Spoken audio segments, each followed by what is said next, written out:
On the farthest edges of the American frontier, where endless prairies stretched into the horizon and mountains rose like the bones of the earth, the days of rancher Samuel McGraw passed in quiet solitude. His life was measured not in years, but in the rhythm of cattle hooves across dusty trails, the creak of his weather-beaten windmill, and the mournful whisper of prairie winds that seemed to carry both dust and memory.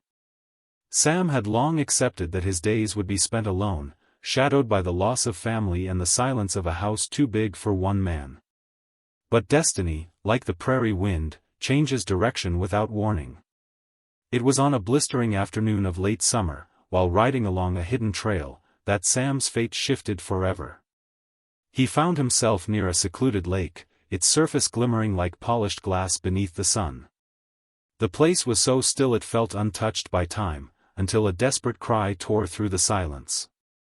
"They stole my clothes, rancher, please help me." Sam froze in his saddle, startled. The cry came from the water itself, and as he turned, he saw her, an Apache woman waist-deep in the lake, her dark hair fanned across the ripples like spilled ink.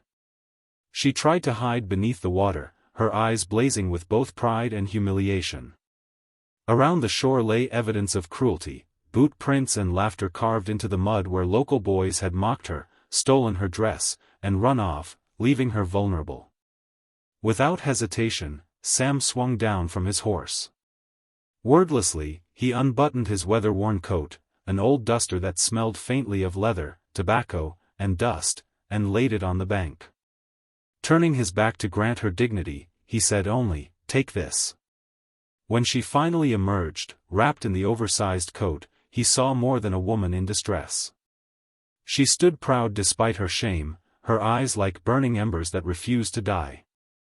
She told him her name was Niall, the wind. Yet her voice trembled as she confessed the boy's cruel laughter had cut her deeper than any knife.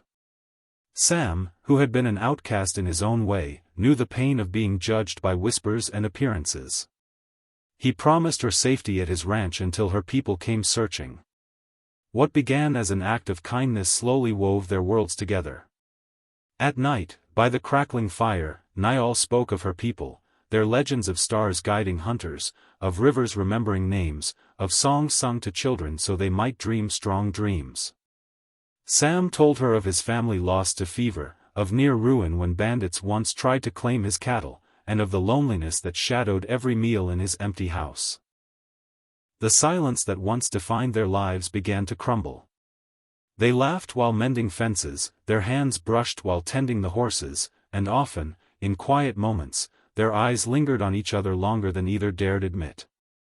But the world beyond the ranch was not so forgiving. Whispers grew in town, "The rancher's bewitched, he's harboring a savage." Men muttered in saloons, their words fueled by whiskey and fear of anything they didn't understand. One evening, hatred rode straight to Sam's gate. A mob of men, faces shadowed by rage and the glow of lanterns, demanded he turn Niall out. They spat insults, calling her less than human, warning Sam he'd lose everything if he continued. Sam stood tall, rifle resting steady in his hands. "She's under my roof. Wronged once by your kind, never again. You'll not touch her while I breathe." The mob faltered beneath his steady gaze. Their courage, built on drink, withered against a man unwilling to bend.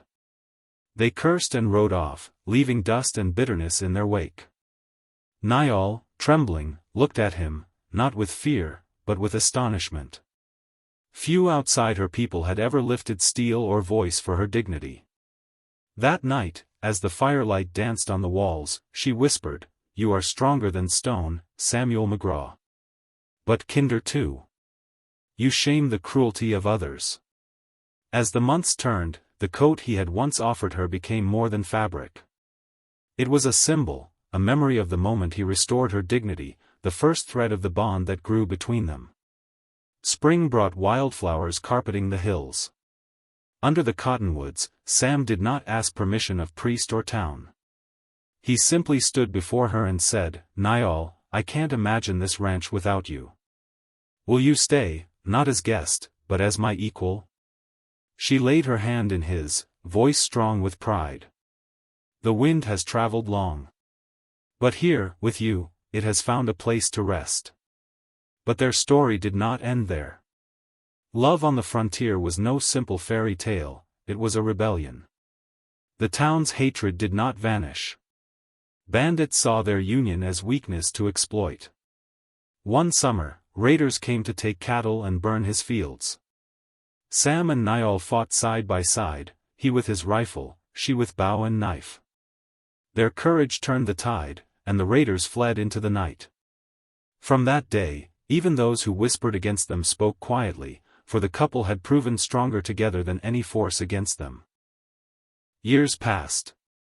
The ranch that once echoed with silence now rang with laughter, the cries of children, and songs carried on the wind. Niall taught their little ones the names of stars, while Sam taught them to ride and mend fences. And always, by the door, hung the old coat, worn, patched, but sacred. A reminder of the lake, of a cry for help, and of the day when love began. Long after the frontier faded into memory, and the old trails were covered with rails and roads, people still whispered of the rancher and the Apache woman who defied the world. Some said they had seen them riding side by side at sunset, his hat low, her hair streaming in the wind, two souls bound together by fate, love, and the unyielding spirit of the West.